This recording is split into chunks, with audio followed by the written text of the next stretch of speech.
저의 역대급 사이다 사연, 여러분들에게 꼭 들려주고 싶어 사연을 보냅니다. 큰 응원 부탁드립니다. 상간녀 주제에 말이 많네. 난 우리 주원 아빠한테 미련 없어. 그러니까 네가 데려가서 잘 살아보던지 알아서 해. 어차피 오래 못 가겠지만 마탱이가 저렇게 간 눈가를 보고도 불륜이 가능한 게 신기하지만 말이야.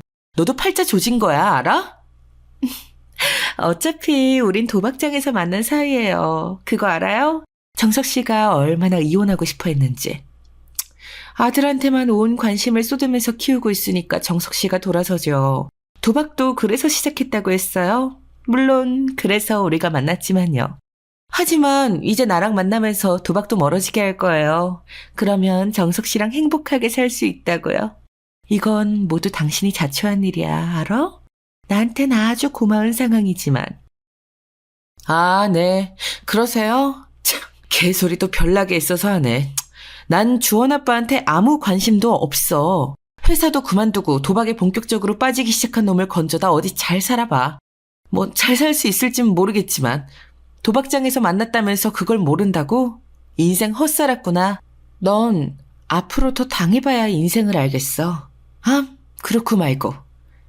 난 애도 없고 오로지 정석 씨뿐이라고. 그래서 나한텐 대하는 태도 자체가 다르거든. 알아? 도박장에서 정신 못 차리는 놈들 한둘만 내가 봐왔겠어? 빠지는 사람이 있고 멈출 수 있는 사람이 있을 거야. 그게 딱 우리 정석 씨고. 아직 안 늦었어. 난 우리 정석 씨 멈출 수 있다고. 그러니까 얼른 이혼이나 해줘요. 이미 이혼 도장은 찍어서 보냈어. 앞으로 귀찮게나 하지 말라고 전해주고 꼴도 보기 싫으니까.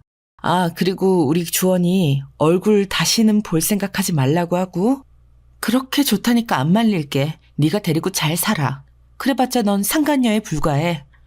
어차피 이혼하면 끝이지. 뭘 상간녀 거려? 그럼 넌 이혼녀겠네. 다신 볼 일이 없길 바랄게. 이혼 도장 찍었으니까 정말 끝이겠네? 다행이야. 미련도 없어 보여서. 그래, 빨리 포기하는 게 낫지. 어차피 정석 씨는 절대 나랑 떨어질 일이 없으니까. 돌아갈 일은 당연히 없을 거거든. 상황 파악 못하고 열심히 떠들어대는 전 남편의 상간녀를 뒤로하고 저는 먼저 자리를 박차고 일어났습니다. 우리 아들 주원이랑 먹고 살 걱정을 해야 했거든요. 도박에 빠져서 회사까지 관둔 전 남편에게 양육비를 한 톨도 얻어낼 수 없는 게 분명해 보였기 때문입니다. 저와 우리 주원이를 위해서라도 이렇게 상간녀 따위와 시간을 낭비하고 있을 수는 없었으니까요. 저는 그렇게 주원이를 아빠 없이도 부족함 없이 키우기 위해서 백방으로 일을 알아보고 다녔습니다. 주원이를 낳기 전에는 평범한 회사에서 기획 마케팅 일을 했었는데 경력이 8년이나 끊긴 저를 받아줄 회사는 없었습니다. 그래서 당연히 예전 경력을 살릴 수가 없었고요. 교육을 받아서 취직을 하기에는 당장의 생활비가 급했습니다. 그래서 유명 프랜차이즈 식당에서 일을 하기 시작했습니다. 최저시급 이상의 주휴수당까지 챙겨주고 식당계의 대기업이다 보니 월급 떼어 먹을 일도 없을 거라는 생각 때문이었습니다. 저는 홀서빙에서 점차 주방까지 자리를 옮겨가며 정말 악착같이 열심히 일했습니다. 마치 제 식당처럼요. 그러자 식당 사장님께서 직원으로 제대로 일해달라고 말씀해 주셨고 저는 정식 직원이 되어 그 식당의 매니저까지 하게 되었습니다. 선예 씨, 참 사정도 사정이지만 내 식당이다 내 가게다 생각하고 일해주는 게 잘 보여서 이렇게 매니저까지 맡기게 되었어요. 그동안 홀서빙부터 차근차근 올라왔는데 이렇게 단기간에 올라온 사람은 아마 선예 씨가 처음일 거예요. 본사에서도 선예 씨를 눈여겨보고 있다니깐. 이런 경우에는 아예 본사 쪽에 취직 제의까지 받을 수도 있다던데 난 선예 씨가 열심히 살아서 참 보기 좋고 도와주고 싶더라고. 본사 취직 자리는 대졸공채로만 뽑는데 유일하게 이번에 길이 열렸다고 하더라고요. 우리 한번 잘해봐요. 그게 선예 씨 자리가 될 수도 있잖아요. 늘 너무 좋게 봐주셔서 정말 감사합니다, 사장님. 정말 몸둘 바를 모르겠어요. 그저 열심히 주어진 일 성실하게 했을 뿐인데 주인의식을 가지고 일을 한다고 이렇게 칭찬을 해주시니 더 잘하려고 노력할 수밖에요. 정말 앞으로 더 열심히 할게요. 지금까지 믿고 매니저까지 맡겨주신 사장님께 누가 되지 않도록요. 지금도 충분히 너무 잘해주고 있어요. 직원 추천이 생기면 바로 선예 씨 올릴 정도라니까. 나도 우리 식당에 와줘서 너무 고마워요. 이런 사람이 정말 성공해야지. 안 그래요? 앞으로도 잘 부탁해요, 매니저님. 네, 감사합니다, 사장님. 앞으로 더 좋은 모습 보여드리도록 할게요. 맡겨주신 만큼 매니저로서 다른 직원분들도 잘 관리하고 서비스와 품질, 맛, 청결 어느 하나 빠지지 않게 철저하게 신경 쓰겠습니다. 저는 열심히 일했을 뿐인데 사장님께서 좋게 봐주셨고 저의 사정을 아는 사장님은 늘 저를 안타까워하셨습니다. 그래서 더 눈여겨봐주신 것도 있는 것 같고요. 다른 사람들보다 일하는 시간이 많았고 어떻게든 더 일하려고 하다 보니 빠르게 승진해서 매니저 자리까지 가게 되었네요. 그렇게 저는 매니저로 일한 지 얼마 되지 않아서 본사에 취직할 기회가 운 좋게 오게 됩니다. 사장님은 망설임 없이 저를 추천해 주셨고 저는 본사에 취직하게 되어 제가 현장에서 쌓은 경험과 우리 아들 주원이를 낳기 전 회사에서 쌓은 기획 마케팅 경력을 살려서 기획 마케팅 부서에 가게 되었습니다. 정말 꿈 같은 일이었어요. 사람이 정말 노력하면 하늘도 알아주고 주변에서 사람들이 도와주는구나 느끼는 순간이었죠. 이제 우리 주원이 어른 될 때까지 제가 다 해줄 수 있을 것 같은 확신도 들더라고요. 본사에서 일하는 건 몸이 더 편하고 머리를 많이 써야 했습니다. 그런데 너무 재미있는 거예요. 이래도 되나 싶을 정도로요. 그래서 퇴근하고 주원이랑 놀아준 다음 저는 머리를 싸매고 기획 아이디어를 계속 조사하고 만들었어요. 다음날 회사에 가면 그걸 구현하기만 하면 되었습니다. 그래서 회사에서도 슬슬 인정을 받고 자리를 잡아가게 되었죠. 그렇게 저는 점차 남편과 함께 살 때보다 생활적으로 더 안정적이게 되었습니다. 전 남편을 진작 버릴 수 있어서 다행이란 생각까지 하고 있었으니까요. 아니, 정확하게 말하면 잊고 살았습니다. 그런 전 남편 따위를 생각할 시간조차 아깝게 느껴졌거든요. 그렇게 잘 살아가고 있는 제 앞에 갑자기 제 눈을 의심할 만한 상황이 펼쳐지더라고요. 퇴근하고 집에 가려는데 누군가 제 팔을 붙잡는 겁니다. 저를 그렇게 붙잡을 사람이 없어서 너무 깜짝 놀라 경계를 하면서 천천히 뒤를 돌아보았는데 정말 못 잊을 어마어마한 모습으로 나타난 그 사람은 바로 전 남편의 상간녀였습니다. 전 남편과 이혼 후 몇 년이 지났지만 절대 지울 수 없는 그 얼굴이죠. 아니 글쎄 전 남편의 상간녀가 누구한테 얻어맞았는지 아주 퉁퉁 부은 얼굴로 저에게 찾아온 것이었습니다. 놀라 당황하고 있던 저에게 불쌍한 얼굴로 흐느끼며 전 남편의 상간녀가 이렇게 말하더라고요. 복수 도와주시면 3억 드릴게요. 제발 도와주세요. 부탁드려요. 저 이거 얼굴 정석 씨가 그런 거예요. 그 새끼 완전 도라이에 미친 새끼였다고요. 왜 맞고 살았다고 이야기하지 않은 거예요? 나한테 미안하죠. 그러니까 제발 도와달라고요. 같이 복수할 사람이 정말 당신밖에 없다고요. 갑자기 나타나서 뜬금없이 무슨 소리야. 나한테 잘못 찾아온 거 아니고? 뭐 빚쟁이한테 쫓기다가 온 거야? 무슨 소리인지 알아듣게 말해. 이거 얼굴 퉁퉁 붓게 때린 게 사채업자나 조폭이 아니고 전 남편이라는 거야? 언니 저 좀 도와주세요. 맞아요. 맞다고요. 그 인간이 이렇게 저를 때렸어요. 아무리 말려도 자꾸 도박장 생각만 하더라고요. 미친 사람처럼. 저는 마약이 더 끔찍한 절대 회생 불가능한 영역이라고 생각해서 남친을 버리고 정석 씨를 선택한 거였는데 도박도 마약 먹지 않더라고요. 같이 복수해요. 언니도 전 남편한테 감정 안 좋잖아요. 누구 때문에 그 공생을 했을 거예요. 안 봐도 뻔하다고요. 복수 진짜 도와주시면 3억 드릴 수 있어요. 진짜예요. 더 이상 이렇게 맞고 살 순 없다고요. 그 돈이면 조폭이나 사채업자한테 가서 묻어달라고 해도 될 텐데 왜 굳이 나한테 온 거야? 3억이면 나야 좋지. 전 남편한테 당연히 감정도 안 좋고 개고생한 건 맞으니까. 그런데 계획이 뭐 있긴 한 거야? 언니가 도와만 주시면 이건 틀림없이 성공할 수 있는 복수라고요. 저 도와주실 거죠? 3억 드릴게요. 지난 일은 잊고 우리 정석 씨를 나락으로 보내는 데에만 집중하자고요. 알겠죠? 알겠으니까 일단 1억 5천이라도 먼저 보내. 그리고 복수 성공하면 1억 5천 더 주는 걸로, 오케이? 힘을 합쳐서 전 남편 그 자식을 나락으로 어디 한번 보내보자고. 그런 일을 하면 난 찬성이니까. 사실 저는 전 남편한테 맞고 살진 않았는데 도박에 폭행까지 더 최악이 된 전남편에게 복수를 안 할 이유는 눈 씻고 찾아봐도 없더라고요. 아들 주원이가 전남편 때문에 아빠 없이 자란 것도 서럽고 미안한데 도박꾼의 여자까지 때리는 폭군이라면 세상에서 아예 없어지는 게 나을 테니까요.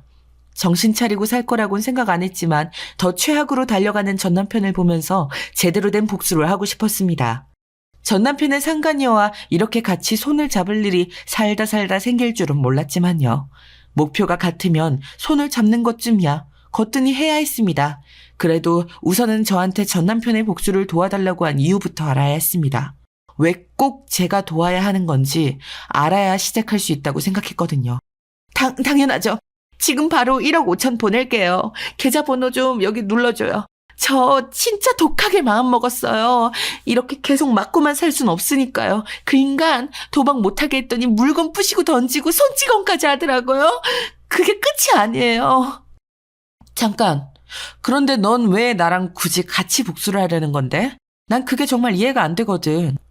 그 인간을 어디에 묻어버리든 쥐도 새도 모르게 없애버리든 나보다 힘세고 건장한 남자를 포섭하는 게 훨씬 나을 텐데 말이야. 언니, 저도 똑같이 당했다고요. 유정석 그 인간 절 두고 바람을 폈어요. 이렇게 더러운 기분이라니 전 정말 상상도 못했다고요. 그러면서 의심한다고 또 두들겨 패더라고요. 그 인간 같지도 않은 놈한텐 같은 아픔을 가지고 있는 언니랑 함께 복수해야겠다고 생각했고요. 제가 모은 전 재산이에요. 이제 언니랑 같이 복수만 하면 돼요. 나락으로 보내버리자고요. 상간녀를 두고 또 바람을. 최악의 최악을 계속 달리는구나. 내가 이 복수를 돕는 건 순전히 돈 때문이야. 3억이 적은 돈도 아니고 물론 전남편 그 인간을 복수로 끝내버리고 싶은 마음도 있지만 그러니까 우리 꼭 성공하자고. 그래서 계획이 뭔데? 계획은 지금부터 세워야죠. 저는 언니하고 복수를 하는 것만으로도 반은 성공이라고 생각하니까요. 자, 어떻게 복수하는 게 좋을까요? 제가 그동안 생각해온 건 이런 방향인데 한번 들어보실래요? 정말 대책 없이 사는구나. 그렇게 널널해서 복수가 되겠어? 계획도 없이 날 일단 끌어들인 거라고? 아, 그래. 생각해왔던 게 뭔데 어디 이야기나 해봐. 들어보고 판단해 볼 테니까. 터무니없으면 난 손 뗄 거니까 그렇게 알고. 아니 이미 입금했잖아요. 1억 5천. 우리는 한 배를 탄 거라고요. 이 복수는 반드시 언니랑 함께 해야 돼요. 우린 같은 방식으로 당했잖아요. 그냥 죽여버리는 걸로는 성이 안 찰 것 같아요. 그래서 제가 생각한 건 없는 죄까지 다 씌워가지고 감방에서 평생 썩게 만드는 거예요. 죄목은 아직 생각을 못 해봤지만요. 그래. 그 인간이 우리 가족을 파탄내고 바람을 피고도 아무런 죄값을 치르지 않는 게 정말 괘씸했는데 아주 좋은데? 죄목은 있는 거 없는 거 다 가져다 붙여보자고. 자, 가만 보자. 뭐가 좋을까? 일단 너 유정석 그 인간 만나기 전에 만나던 남친이 마약쟁이라고 했지? 그러면 마약 구할 수도 있지 않나? 마약 혐의까지 씌워버리자고. 우와, 언니 정말 천재예요? 무슨 아이디어가 이렇게나 좋아요. 세상에. 그건 어렵지 않게 구할 수 있어요. 구해서 경찰한테 잡혀가기 전에 마약에 쩔게 해서 보내버리자고요. 그것만 하면 오래 안 살고 나올 텐데. 아, 저 폭행한 건 다 병원 가서 진단서 떼어놓을게요. 또 없을까요? 마약만으론 부족하지. 도박판에서 유정석 그 인간을 만났다고 했었지. 그러면 도박판 뒤를 봐주는 조폭도 있지 않나? 걔네들 털어버려야 하는 범죄들이 많을 거 아니야. 예를 들면 사기나 도박, 불법 그런 것들. 아주 넘쳐나죠. 그런데 그건 왜요? 설마 그런 것들까지 다 엮어서 보내버리자는 거예요? 와, 그러게요. 그쪽은 누명 씌워서 버릴 놈 없나 혈안이 되어 있는데 도박장에 밥 먹듯이 갖는 유정석 그 인간을 넘겨버리면 딱이겠네요. 이제야 너 좀 머리가 돌아가는구나. 바로 그거야. 그렇게 우리 손 최대한 덜 더럽히고 무서운 놈들한테 무섭게 당하게 만들어버리자고. 빠져나올 수도 없게 말이야. 마약까지 엮을 수 있는 건 다 엮어서. 어차피 약에 취했으면 지가 뭔 짓을 했을지도 모를 테니까 그렇게 몽롱한 상태로 지옥 같은 감옥의 나락으로 보내버리자고. 진짜 언니를 복수에 끌어들인 건 제가 머리털 나고 제일 잘한 일이에요. 언니 최고예요 정말. 괜히 이런 유명 프랜차이즈 본사까지 들어간 게 아니구나. 경력 단절도 해서 정말 힘들었을 텐데. 오히려 유정석 그 개새끼랑 끝판내고 나서 내 인생이 피기 시작한 거야. 아들 주원이랑 둘이서 먹고 살아야 되니까 밑바닥부터 다시 시작했지. 그런데 열심히 포기하지 않고 사니까 알아봐주는 사람들이 있더라. 그래서 내가 잘하던 일도 다시 시작할 기회가 온 거고, 그 인간 복수한다고 하니까 정말 머리가 핑핑 잘 돌아가잖아. 봐, 넌 정말 날 잘 찾아온 거 맞아. 그러니까요. 진짜 대단해요. 그동안 언니한테 무리하게 군 거 이제 와서 늦었지만 그래도 사과드릴게요. 제가 정말 전 재산 모은 거 다 드려도 안 아까운 복수 계획인 것 같아요. 이제 실행하는 것만 남았네요. 알면 됐어. 너도 어차피 똑같이 불륜으로 유정석한테 배신당했잖아. 배신을 밥 먹듯이 하면 어떻게 되는지, 어떤 나락으로 빠지게 되는지 아주 톡톡히 보여주자고. 네가 말한 그 도박판에 무서운 사람들한테 벗어던질 혐의 같은 거 싹 다 알아봐. 그럴게요. 이 정도면 정말 완벽해요. 누명 씌우는 거 우리보다 그쪽이 더 전문일 테니까요. 그 인간 날아가는 건 일주일 안에도 가능하겠어요. 제가 또 연락드릴게요. 마약도 그쪽 통해서 구해볼게요. 고마워요, 언니. 일주일 뒤에 그 새끼 감옥 가는 거 보고 1억 5천 마저 입금할게요. 정말 감사해요. 그래, 일주일이면 정말 충분하겠다. 누명 씌울 게 한두 개겠어? 사람 담궈버린 거, 장기매매 같은 거, 마약, 도박, 뭐든 다 좋으니까 싹 다. 다 모아가지고 업계에 유명한 사람으로 포장시켜서 평생 썩게 만들어주자고. 그러자고요? 그리고 감옥에서는 그런 큰 손으로 비춰지면 안 되니까 누명 써서 간 찌질이 새끼로 제대로 퍼뜨리고요. 감옥에서 나락으로 보내버리려면 그 작업까지 해야 될 것 같아요. 정말 완벽하지 않아요? 이럴 땐 머리가 잘 돌아가는구나. 아주 좋아. 그대로만 진행하자고. 벌써부터 속이 다 시원하다. 그 새끼가 억울하다고 해도 어차피 들어주는 사람 아무도 없을 거고, 그렇게 조용히, 아니지, 그렇게 억울하게 영원히 감옥에서 날아가겠네. 딱이다, 딱이야. 아무래도 우린 정말 최고의 콤비인 것 같아요. 복수 대신해주는 회사라도 차릴까요? 정말 언니도 그렇고 저도 그렇고 소질이 있는 것 같은데 어때요? 진짜 좋은 아이디어 아닌가요? 됐거든. 난 딱 여기까지야. 좋은 회사에 어떻게 들어갔는데 유정석 그 인간이랑 상관없이 정말 잘 살아보려고, 우리 주원이 부족함 없이 키우려고 여기까지 올라왔는데 그런 일을 하며 살고 싶진 않아. 난 꼭 우리 주원이한테 짐이 되지 않을 거야. 지금 하는 일 내가 정말 좋아하는 일이야. 그런 좋은 회사는 계속 다녀야 말이 되지 않겠니? 하긴 언니는 지금 유정석 그 인간이랑 이혼하고 승승장구하고 있으니까요. 알겠어요. 가끔 아이디어 필요할 땐 살해할 테니까 아이디어만 좀 줘요. 그건 어때요? 언니가 범죄에 가담하는 건 아니니까요. 그냥 지금처럼. 일단 이번 복수부터 성공시키고 말해. 너 엄청 들떠있다. 이럴 때일수록 조심 또 조심해야지.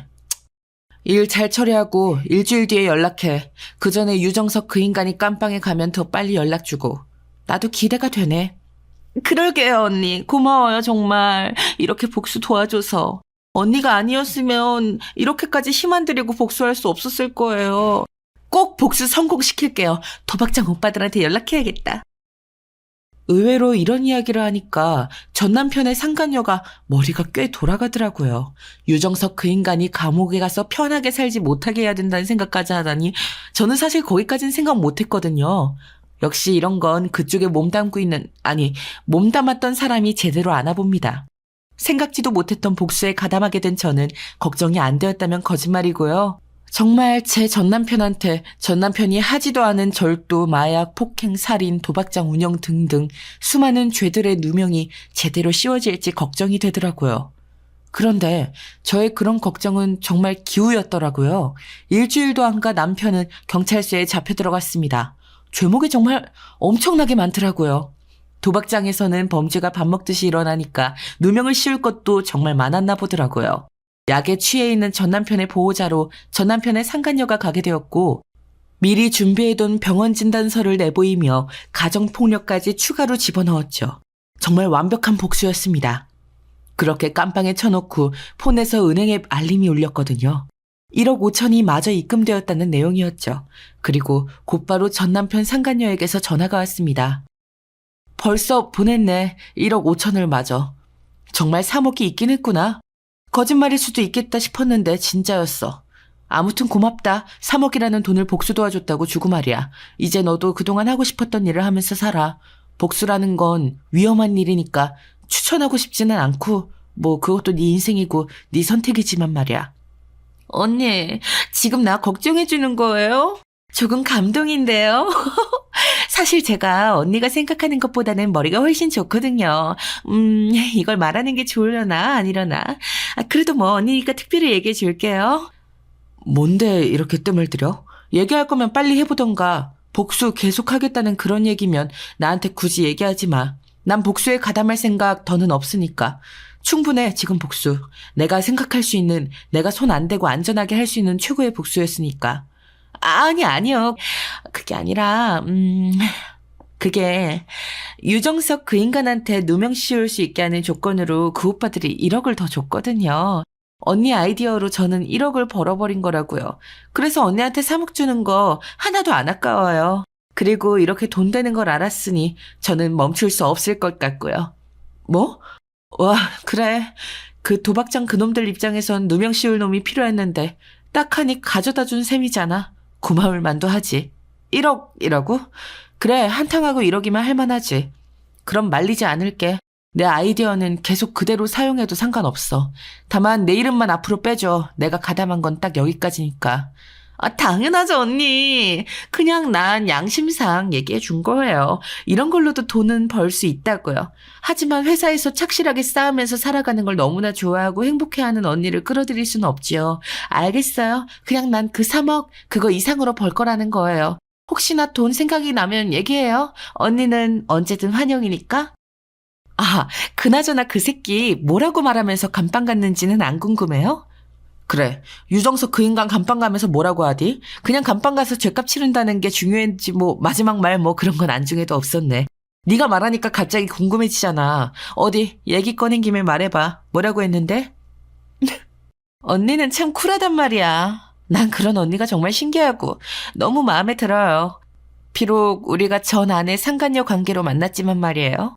유정석 그 인간은 약에 취해서 개거품 물면서 온갖 헛소리를 해댔어요. 그러다가 경찰이 계속 깨우니까 날 알아보고 쌍욕을 하더라고요. 자기는 억울하다면서. 이런 일들은 하나도 모르는 일이라고 소리치면서요. 하지만 그걸 경찰이 믿어줄 필요도 이유도 없잖아요. 그냥 묻혔죠 뭐. 마지막까지 참 찌질하구나. 그래, 감방에 들어가기 전에 마지막을 본 소감은 어때? 정말 잘했다 싶어? 나야 뭐 그 인간 입고 산 지 꽤 돼서 사실 큰 감정의 동요는 없거든. 너처럼 맞고 산 적도 없고 말이야. 다만 또 불륜을 저질렀다길래 그냥 감방에 가서 살았으면 좋겠다. 가정 파탄내고 그렇게 계속 아무 일 없다는 듯 사는 게 꼴보기 싫어서 복수에 참여한 거니까 뭐 3억이란 돈도 컸고. 당연히 통쾌하죠. 날 때리던 유정석 그 인간이 그렇게 맥없이 고꾸라져 있을 때 참 묘한 희열이 느껴졌어요. 그리고 약에 취해 있다가 깨서는 난리를 쳐도 이제는 무섭지가 않더라고요. 어차피 날 때리지 못할 걸 알아서 그런가 봐요. 이번에 바람난 건 유부녀거든요. 둘이 아주 꼴에 도박을 하러 와서 눈이 맞은 거죠. 원래는 그년도 같이 보내버리려다가 말았어요. 알아서 벌벌 떨고 있을 테니까요. 유정석 그 인간이 이렇게 깜빵에 가버렸으니 언젠간 자기도 당하지 않을까? 그런 공포감에 떨면서 살게 만들 거예요. 참 가지가지했구나. 그래, 그렇게 될 거야. 어차피 넌 계속 이 바닥에 있을 거라며. 유정석 그 인간이랑 바람난 유부녀 얘기까지는 내가 궁금하진 않아서 말이야. 어쨌든 고생했고 앞으로 너의 사업이라고 해야 하나? 그게 잘 되길 바랄게. 난 우리 아들 주원이한테 떳떳하게 사는 거에만 집중할 거니까 연락하지 말고. 알겠어요. 곧 되게 빼네. 언니의 천재적인 아이디어들이 그리울 거예요. 고마웠어요. 다음에 돈 필요하면 언제든 얘기해요. 내가 언니는 특별히 빌려줄게요. 이자 적게 받고요. 어깨 최하로다가. 그럴 일 없네요. 그럼 이만. 난 우리 주원이 챙겨야 돼서. 같이 복수하자고 해준 건 고마워. 나야 마다할 이유가 전혀 없었으니까. 덕분에 두 다리 뻗고 앞으로 더 시원한 마음으로 살 수 있겠거든. 잘 살아라. 그 통화를 마지막으로 전남편의 상간녀와는 연락을 하지 않았습니다. 갑자기 전남편의 상간녀와 복수를 계획하고 복수에 성공하기까지 그렇게 오래 걸리지 않아서 아직도 어안이 벙벙하긴 하거든요. 그래서 더 잊고 살려고 하고 있고요. 사실 이렇게 복수할 적절한 아이디어만 주면 돈을 줄 것 같아서 구미가 안 당긴다면 거짓말이지만 이제는 정말 아들 주원이만 생각하고 떳떳한 일만 하려고 합니다. 아들 주원이는 유정석 그 인간을 하나도 안 닮은 정말 착한 아들이거든요. 엄마, 나도 이제 알 거 다 아는데 바람핀 아빠는 있고 이제 남자친구도 사귀고 해. 난 엄마의 새로운 연애를 응원한다고. 내가 여자친구를 사귀어 보니까 연애를 안 하고 살 이유가 없더라고. 알겠죠? 아니 우리 주원이가 언제 이렇게 다 컸대? 초등학교 졸업하고 중학생 된 지 얼마나 되었다고. 여자친구랑 데이트하는 게 참 즐거운가 보네. 고마워. 엄마도 이렇게 세심하게 먼저 챙겨주고. 나 우리 주원이가 행복하면 그걸로 됐어. 다른 사람 만날 생각 한 번도 안 해봤고. 엄마는 일이랑 연애 중이거든. 엄마, 일이 평생 엄마랑 연애해주지 않잖아. 엄마는 지금도 충분히 일 중독이야. 내가 자면 엄마 회사 일하는 거 내가 모를 줄 알았지. 나 사실 다 알아요. 엄마, 충분히 회사에 능력 보여줬고 잘 나가잖아. 이제 좋은 사람 만났으면 좋겠어. 내 걱정하지 말고, 알겠지? 난 그러면 좋겠어요. 우리 아들 주원이는 누굴 닮아서 이렇게 배려심이 깊을까? 엄마는 정말 주원이만 있으면 된다니까. 이미 충분히 행복해. 정말이야. 물론 그렇다고 우리 주원이한테 집착하겠다는 건 아니야. 그냥 주원이가 잘 크고 잘 지내면 그걸로 된 거라는, 어, 엄마 마음 알지? 무슨 말 하는지도 알고? 알아도 안 돼. 이제 정말 우리 엄마가 난 남자친구 만났으면 좋겠어. 요즘 돌싱글즈랑 나는 솔로 돌싱편 보면 정말 이혼은 흠이 아니던데. 엄마, 너무 움츠러들지 말고 지금이 제일 젊은 나이잖아. 나 결혼해서 떠나면 엄마 혼잔데? 난 그때 엄마 옆에 남자친구가 있었으면 좋겠어.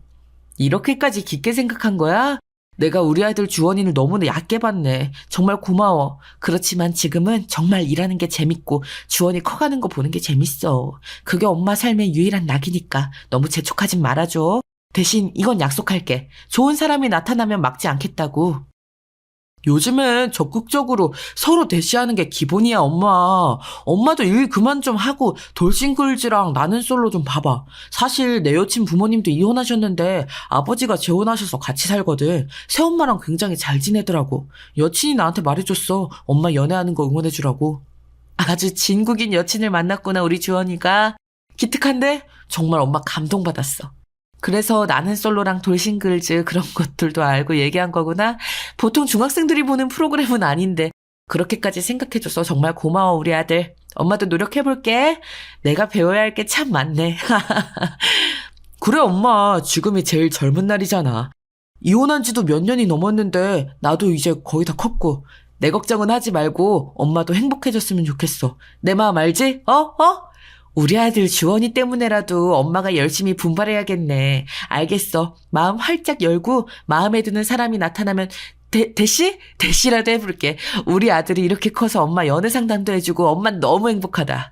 저는 앞만 보고 달리는 경주마처럼 살았는데 그 사이 우리 아들 주원이가 정말 바르게 잘 커주었더라고요. 제가 일만 하면서 외롭게 지낼까봐 걱정해주는 그 마음이 너무 예뻐서 울컥했습니다. 눈물이 핑 돌더라고요. 꾹 참았지만요. 언제 이렇게 다 큰 걸까요? 게다가 좋은 여자친구를 사귀는 것 같아서 더 다행이더라고요. 이렇게만 행복하면 정말 더할 나위 없이 기쁠 것 같았습니다. 아무런 문제가 앞으로 없을 것 같은, 아니 어떤 문제가 생긴다 해도 다 헤쳐나갈 수 있을 것 같은 그런 느낌이라고 해야겠네요. 그래서 아들의 응원은 허투루 듣지 않으려고 했습니다. 저도 유정석 같은 인간은 깜빵으로 치워버리고 이제 정말 자유가 된 거나 다름없으니까요. 아들이 연애도 잘하고 있고 저를 생각해준다는 사실에 저는 더 든든해져서 일에 몰두할 수 있었습니다. 그러면서 또 승진을 하게 되었는데 총괄 본부에 들어가게 되었습니다. 총괄 본부장님을 그렇게 만나게 되었고요. 총괄 본부장님은 정말 놀랍게도 저의 대학 시절 선배였고요. 제가 정말 좋아했었던 인기도 많고 잘생기고 똑똑했던 선배를 세월이 흘러 다시 보게 되더니 정말 꿈만 같더라고요. 여전히 나이가 들었어도 잘생기고 똑똑하고 세월까지 묻어서 더 명품이 된 것 같은 느낌이었습니다. 사람이 반짝반짝 빛나는 느낌이 바로 이런 게 아닐까요? 여러분이 저라면 어떻게 하실 건가요? 그 선배는 저를 알아보고 따로 점심을 사주더라고요. 저는 너무 기뻐서 선배와 대학 시절 이야기를 하면서 이야기꽃을 피웠습니다. 처음으로 일을 잊고 그 시절로 돌아간 듯한 기분을 느낄 수 있었어요. 선이야, 정말 오랜만이다. 이렇게 만날 수도 있구나 싶어서 참 놀랐어. 잘 지냈어? 넌 여전히 예쁘네. 이건 반칙이지, 안 그래? 우리 회사 다니고 있는 줄 알았으면 진작에 찾아보는 건데. 선배도 참, 선배야말로 더 잘생겨지게 있기에요. 무슨 나이 들수록 더 명품이 된 거예요. 여전히 선배는 잘 나가네요. 똑똑하고 멋지고 모두의 선망의 대상이고 선배랑 같은 회사에 있는지 저 정말 몰랐어요. 영광이네요, 참. 그렇게 봐줘서 고마워. 그런데 그렇게 잘 나가고 선망의 대상이고 그런 건 아니야. 딸 혼자 키우느라 바쁘달까. 늘 먼저 간 아내만큼 해주지 못해서 혼자 열등감 느끼면서 산달까. 네? 선배 그러면 혼자 딸 키우면서 살아요? 아내분은 어떻게 먼저 갔다는 건 혹시 아휴 아이고 선배 정말 그동안 고생 많았겠네요. 저는 그런 것도 모르고 미안해요. 그런 얘기하게 돼서. 에이, 아니야. 내가 먼저 꺼낸 건데. 선이 너한테는 먼저 말해주고 싶었어. 그리고 어차피 같은 부서라 알게 될 텐데 뭘. 내 아내는 7년 전에 암으로 세상을 먼저 떠나버렸어. 그리고 난 눈에 넣어도 안 아픈 그런 예쁜 딸을 혼자 키우게 되었고. 지금은 그래도 많이 능숙해졌어. 선배, 그랬군요. 선배 참 대단해요. 혼자 그것도 딸 키우는 거 정말 쉽지 않았을 텐데. 저는요, 남편이랑 이혼하고 아들 혼자 키우고 있어요. 이혼한 지는 벌써 10년도 훌쩍 넘었고요. 그런데요, 선배, 살다 보니까 사라지더라고요. 그리고 못할 것도 없었고요. 그래서 제가 이 회사에서 다시 일할 수 있게 된 거고요. 선희, 너는 대학 때도 늘 그랬어. 강인하고 씩씩하고 눈빛이 빛났어. 난 널 초롱이라고 저장해놨었는데 그 정도였다니까? 그래서 선이라면 당연히 그렇게 살아왔을 것 같아. 이렇게 다시 보니 정말 반갑다. 네? 초롱이요? 아, 그게 뭐예요, 선배? 정말 이렇게 보면 선배도 참 엉뚱한 면이 있다니까요. 선배, 지금도 제 번호 가지고 있어요? 저 번호 대학 때부터 쭉 같은 번호인데. 아, 그럼 당연하지. 우리가 대학 졸업하고 계속 연락을 안 하고 지내서 나 결혼할 때만 부르고 내 아내 장례식에는 부르질 못했어. 미안. 부르는 게 더 실례일 것 같아서 그랬네. 아, 선배도 참 미안할 일도 많네요. 뭐가 미안해요, 그게. 전혀 마음에 담아두지 마세요. 저도 똑같죠, 뭐. 선배 연락처 아직 있는데 한 번도 먼저 연락 안 했잖아요, 저도. 그럴 일도 없었고 그럴 겨를도 없었고요. 이렇게라도 다시 만나서 저도 얼마나 기쁜지 몰라요. 앞으로 잘 지내봐요. 그래, 선혜 너랑 이렇게 다시 보니까 정말 좋다. 일하면서 모르겠는 건 언제든 사내 메신저로 물어보고 내가 설명이 필요한 건 회의실로 불러서 따로 설명해 줄게. 앞으로 나도 잘 부탁한다. 우리 부서에 온 걸 환영해. 아, 환영해줘서 고마워요, 선배. 저 정말로 선배가 리더로 있는 이 총괄 부서에 누가 되지 않도록 최선을 다할게요. 앞으로 많이 가르쳐 주세요. 저 정말 잘할게요. 그럼 당연하지. 우리 총괄본부는 정말 체계적으로 돌아가게 될 거야. 우리 선혜가 왔으니까 더더욱. 초롱이, 우리 둘이서 있을 땐 초롱이라고 불러도 될까? 아직도 초롱초롱한 그 눈빛을 보니까 이 별명으로 널 부르고 싶어져서 말이야. 선배 참. 네, 그럼요. 얼마든지요. 저한테 그런 귀여운 별명이 있는지 이제 한 게 아쉬울 정도니까요. 선배가 도와주시는 만큼 더 열심히 정말 잘해볼게요. 초롱이 파이팅, 선배 파이팅. 아, 아니죠. 본부장님 파이팅! 총괄 본부 파이팅! 정말 잘해보겠다는 저를 귀엽다는 눈으로 그렇게 다정하게 쳐다보는 선배의 모습에 정말 다시 한번 반할 뻔했습니다. 아, 물론 저의 착각일 수는 있겠지만요. 선배는 정말 다정하고 멋진 사람이거든요. 게다가 제 별명을 초롱이로 정하고 저장해놨다는 것도 너무 신기했고요. 뭔가 제가 대학 때 선배에게 특별한 후배였나 괜한 기대를 하게 되더라고요. 생각만으로도 설레었고요. 이 설렘은 제가 이 유명 프랜차이즈 본사에 입사하게 돼서 다시 기획 마케팅 일을 하게 돼서 느꼈던 설렘과는 또 다른 설렘이었습니다. 정말 몇 년 동안 죽어있던 연애세포가 다시 깨어나는 느낌이 바로 이런 것일까요? 정말 설레더라고요. 선배랑 한 공간에서 일하니까 더 미치겠고요. 아, 이런 저 비정상일까요? 아들 주원이의 조언에 따라서 정말 나는 솔로랑 돌싱글즈를 몰아보게 하고 있는 지경에까지 이르렀어요. 보다 보니 세상에는 정말 다양한 돌싱들이 있고 다양한 사연이 있고 저만 배우자가 바람나서 이혼한 게 아니더라고요. 사별한 사람도 있고 돈 문제 때문에 이혼한 사람도 있고 정말 성격 차이로 이혼하는 사람도 있고요. 좋게 이별한 사람, 나쁘게 이별한 사람 참 다양하더라고요. 그동안 제가 가지고 있었던 편협한 시각에 크게 반성하게 되었달까요? 그런데 이렇게 제가 갑자기 변한 건 바로 그 대학 선배를 저희 총괄부서 본부장으로 만나게 되면서부터입니다. 아들 주원이가 응원해준 것처럼 먼저 대시를 해야 될까요? 그러다가 회사에서 너무 어색해지고 껄끄러워지는 건 아닐까요? 거절당하면 어떻게 해야 할까요? 그런 생각들에 잠도 못 자는 일이 늘어났습니다. 여러분들이 저라면 어떻게 하시겠어요? 이런 감정이 처음이라 너무 걱정부터 앞서고 있습니다. 요즘은 돌싱이고 그런 게 절대 흠이 아니라지만 걱정이 안 된다면 거짓말이죠. 저는 남편이 바람을 펴서 이혼한 거고 선배는 사별을 한 거니까요.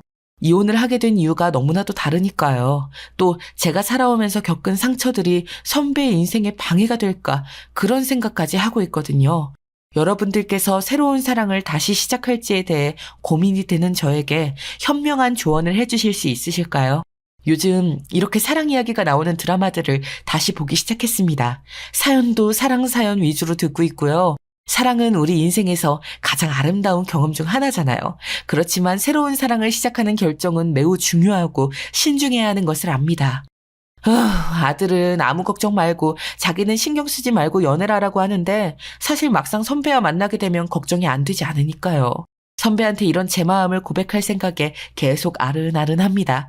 결정을 내리기 위해 고민하고 있는 저에게 조언 좀 댓글로 부탁드릴게요. 우선 저는 최대한 저의 과거를 지금보다 더 떠나보내는 연습을 하고 있어요. 새로운 사랑을 시작하기 전에는 과거의 상처와 배울 점들로부터 떨어져야 하니까요. 이전의 관계에서 얻은 교훈은 바람 피는 놈은, 도박에 손대는 놈은, 책임감 없이 회사부터 때려치는 놈은 피해야 한다는 것이지만 그런 기억들을 통해 다시는 바보 같은 선택을 하지 않게 되었지만 미련이나 원한은 뒤로 던져야 하니까요. 과거에 대한 부정적인 감정을 가지고 새로운 사랑을 시작한다면 그 관계는 건강하게 발전하기 어렵다고 하더라고요.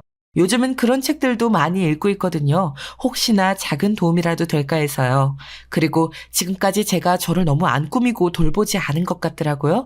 그래서 저 자신을 한번 돌아보면서 돌보는 시간도 많이 가지려고 노력하고 있어요. 새로운 사랑을 시작하기 전에는 자기 자신과의 관계를 살펴보아야 한다고 책에 써 있더라고요. 자신을 사랑하고 존중하는 자세를 갖추어야 한다고 해서요. 물론 책을 읽는 것만으로도 와닿진 않지만 마음을 조금 누르고 진정하는 데는 도움이 되는 것 같습니다. 저 자신을 이해하고 받아들이며 내적인 안정과 행복을 찾을 수 있어야 다른 사람과도 건강한 연애를 할 수 있다고 나오더라고요. 제 자신의 가치를 믿고 사랑할 수 있는 사람과 만나는 것이 중요하니까요. 만약에 선배에게 고백을 한다면 어떤 타이밍이 좋을까요? 시간과 인연이 참 중요하더라고요. 새로운 사랑을 시작하는 시기도 중요하잖아요. 저는 그런 감정이 올라와 있는데 선배는 전혀 생각이 없을 수도 있고요. 막상 적다 보니 또 두려움만 점점 커져가네요. 여러분, 저 어떡하죠? 현명한 여러분들의 조언이 강하게 필요합니다. 좀 도와주세요. 감정이 아직 회복되지 않은 상태에서 새로운 사랑을 시작한다면 이전의 상처를 그 관계에 가져갈 수 있잖아요. 7년 전에 사별한 선배는 아직도 아내분을 그리워하고 있을까요? 과거를 깨끗이 정리하고 새로운 사랑을 시작하는 적절한 시기를 기다려야 한다고 책에는 나와 있던데 그걸 확인하는 방법이 있을까요? 그냥 누군가와 사랑을 시작하기보다는 인연이라는 것을 믿으며 자연스럽게 그 사람과 만나게 될 때를 기다려야 한다는데 저는 자꾸만 조급한 마음이 들어서요. 선배랑 솔직하게 대화해볼까? 그런 생각도 앞서는데요. 새로운 사랑을 시작할 때는 솔직한 대화가 매우 중요한 것 같더라고요. 최근 돌싱글즈랑 나는 솔로 돌싱편을 보면 자신의 감정과 욕구를 솔직하게 표현하고 상대방도 마찬가지로 솔직하게 이야기할 수 있는 관계를 만드는 게 참 중요해 보여서요. 솔직한 대화를 통해 서로의 기대와 가치를 이해하고 서로를 위한 시간을 가지는 것이 중요하니까요. 그리고 신뢰와 이해가 중요한 것 같았어요. 돌싱들끼리는 모두 이전에 상처가 있어서 이로부터 벗어나고 새로운 사랑을 시작하려면 신뢰와 이해가 중요하더라고요. 똑같은 이혼 사유, 똑같은 경험은 없으니까요. 나와 다른 상대방을 신뢰하고 그들을 위한 이해를 보여줄 준비가 되어 있어야 하던데 저는 그 준비가 되었는지 스스로에게 되묻고는 합니다.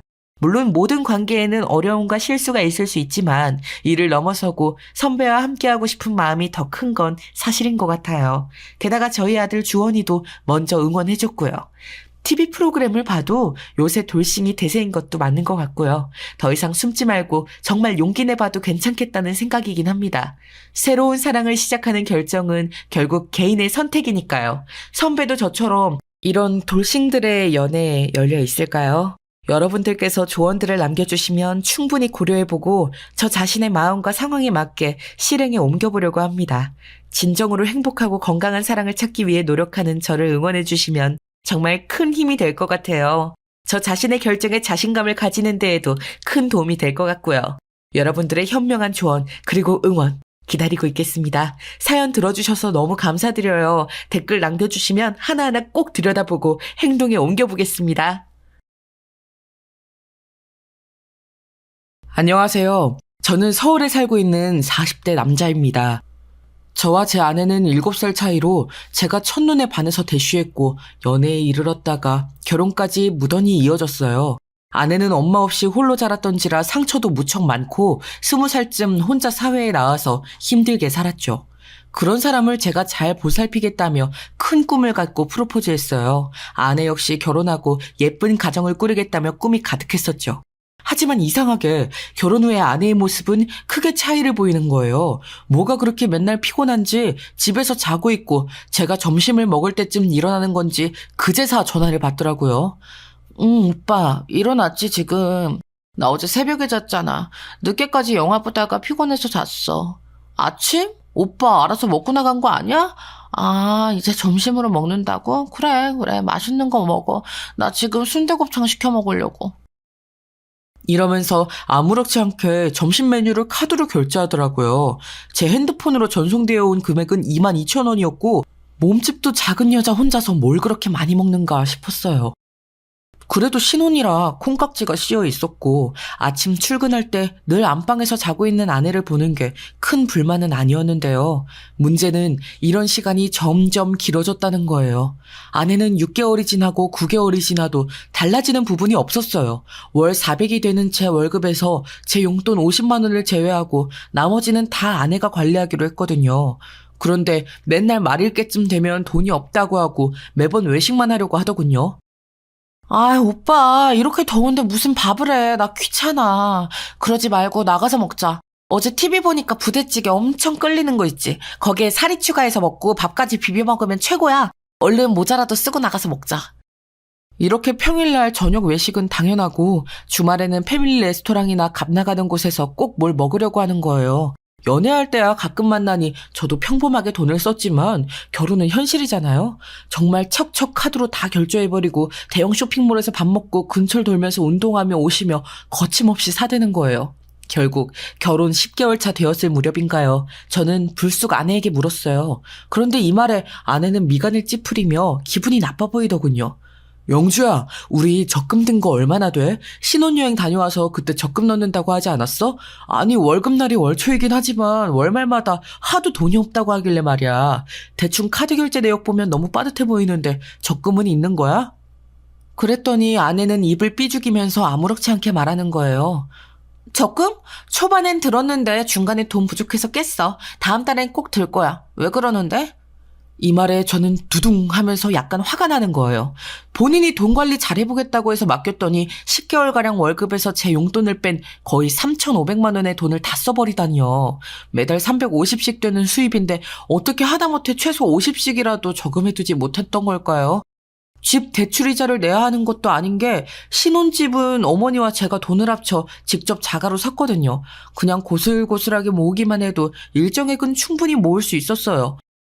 남녀 둘이 사는데 애기도 없고 평일엔 집에서 한 끼 정도 먹을까 말까 해요. 자동차도 제 돈으로 이미 다 구입해서 할부도 끝낸 거라 크게 돈 들어갈 곳이 없어요. 그런데 어떻게 그걸 매달 깔끔하게 350씩 다 써버린 거냐고요. 저는 돈 50만 원 갖고 한 달을 나면서 그걸로 기름값이랑 매일 점심 식사값, 커피값, 지인들 만나서 밥 먹는 용도로 쓰고도 몇만 원씩 남겼었거든요. 너무 실망스러워 아내에게 이 부분을 갖고 돌아오는 차 안에서 한참 얘기를 했는데 아내는 이상한 반응을 하는 거예요. 오빠, 내가 뭐 나쁜 데에 돈 쓴 것도 아니고 도박을 한 것도 아니고 뭘 한 것도 아니잖아. 쓸 데가 있으니까 썼어. 밥 먹는 데에 쓰고 오빠랑 신혼기분 내면서 주말마다 나가면서 쓰고 그랬던 거라고.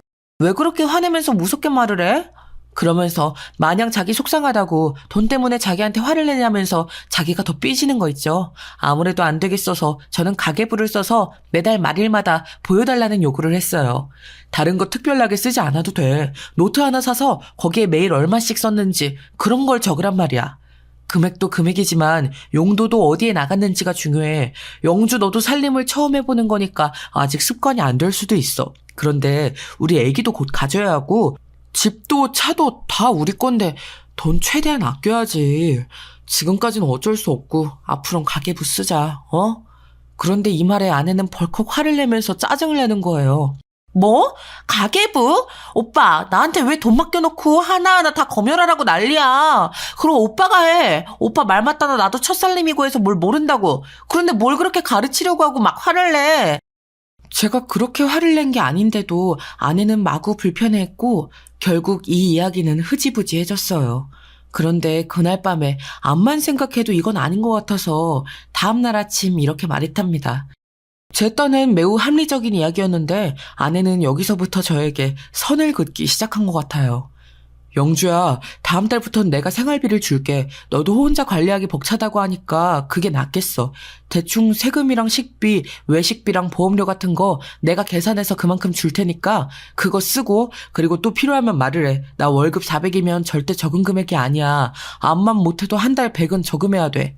하지만 아내는 여전히 인상을 쓰고 있었고 입이 대빨 나와서 대답을 안 하더라고요. 아내가 아무리 귀엽고 사랑스럽고 그래서 결혼을 했다지만 정말 우리 둘의 상황을 생각하면 이럴 수밖에 없었어요. 아내는 이때부터 뭔가 어긋나기 시작하면서 저한테 묘하게 짜증을 부리기도 하고 집안 물건들을 탕탕 쳐대면서 무언의 화를 드러내더라고요.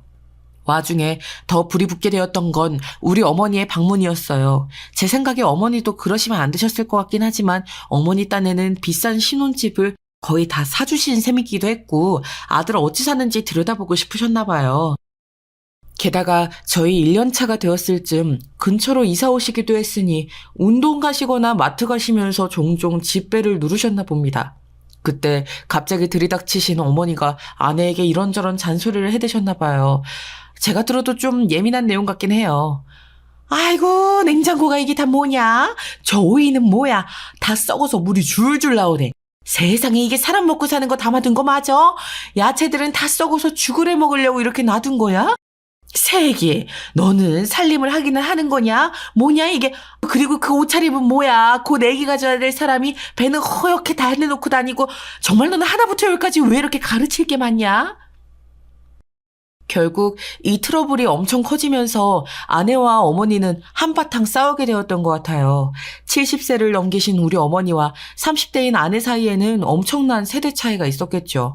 두 사람 다 저한테 서로 편들어 달라고 화를 내는데 가운데서 미치겠더라고요. 그런데 이럴 때 중재를 잘 해야 한다지만 저도 마땅히 답이 없었어요. 제 잘못도 있긴 한데 일단 아내에게 어머니 편을 들면서 좀 양보하란 식으로 말을 했거든요. 결국 여기에 더 폭발해버린 아내는 이렇게 마구 따지는 거예요. 급기야는 우울증이 왔다면서 말이죠. 오빠는 나랑 결혼하고 나서 왜 이렇게 사사건건 요구하는 게 많아? 돈 줘가면서 나한테 유세를 부리지 않나. 일한다고 해도 탐탁치 않아 하질 않나. 어머니는 허구한 날 드나들면서 집 치워라 살림 잘해라 애 가져라 난리시지. 아, 나 진짜 결혼해서 조금도 행복하지 않아. 내가 왜 결혼을 했을까? 오빠랑 연애만 오래도록 할 걸 그랬어 진짜. 인생이 나한테 너무 무겁다 오빠. 우울해서 죽을 것 같아.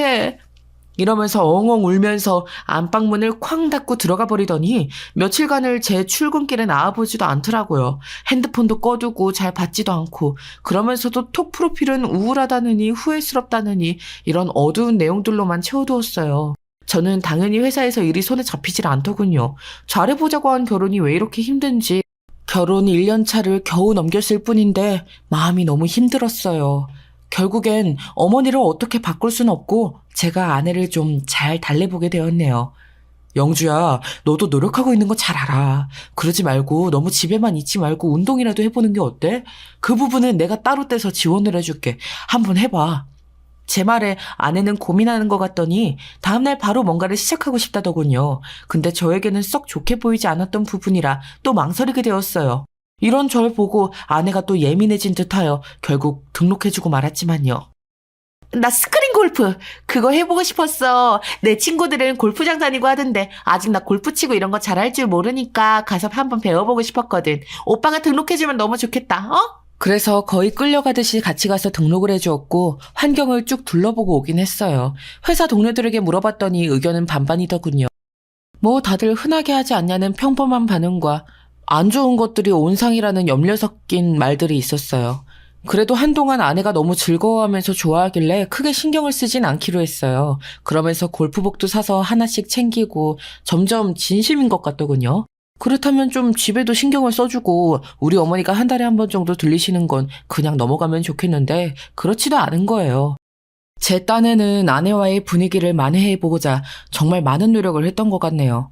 얼마 시간이 좀 지나서 갑자기 아내가 이런 제안을 했었는데요. 저 역시 분위기를 바꿔보려고 곧장 수락했었거든요. 오빠, 나 여기 다니면서 친해진 부부가 있거든? 다음 주에 다 같이 밥 한 끼 먹자고 하는데 부부 동반으로 가볼까? 거기 부부 오빠랑 동갑이래. 내가 제일 막내야. 한번 같이 가보자. 어? 저는 워낙 낯선 자리를 기피하는 성격이라 안 내켰지만 함께 참석하게 되었는데요.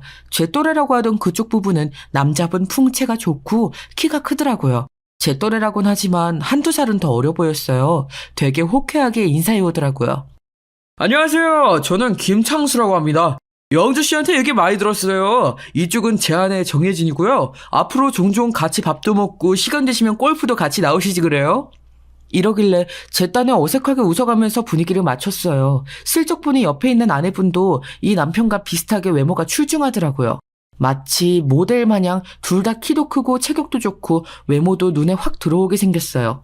그렇게 해서 패밀리 레스토랑에서 가볍게 밥을 먹는 동안 각자 부부 얘기밖에 공통 화제거리가 없으니 이런저런 얘기를 하게 되었답니다. 근데 아내가 은근슬쩍 제 험담을 하는 거예요. 뭐랄까 슬쩍슬쩍 불만이 많다는 식으로 말을 하는데 자주 본 자리도 아니고 처음 본 자리인데 아무리 장난이라지만 좀 기분이 언짢았어요.